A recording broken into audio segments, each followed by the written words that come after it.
guys, welcome back. Today we have another remedy for you from Dr. Ferrer's new book, Cough Cures. The main ingredient in today's remedy is Romerillo, or Romerillo, depending on where you're from. The Latin name for it is Bidens alba. You might recognize it as that weed that kind of looks like the ugly stepsister of a daisy that tries to take over your yard. But before you get rid of it completely, I want to tell you a little bit about the amazing benefits of this powerful plant. It has anti-inflammatory properties. It treats bacterial infections as well as UTIs.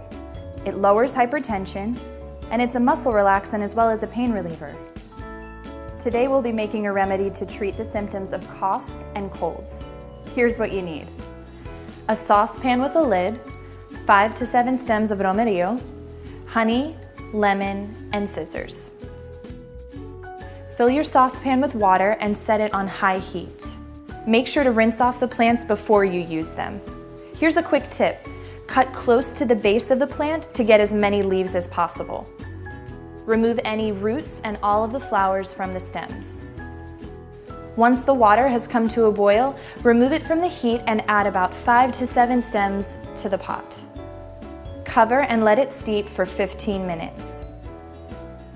After that, you're ready to strain. Add a little bit of honey and some lemon to taste, and your remedy is ready to go. You can drink it like a tea once every 8 hours, or you can gargle it once every 4 hours. This remedy and more like it can be found in Dr. Ferrer's new book, Cough Cures. More information about Cough Cures and Dr. Ferrer will be linked in the description below. Make sure to let us know what kind of tips, tricks, and remedies you'd like to see in the future. And don't forget to like and subscribe. Thank you for watching.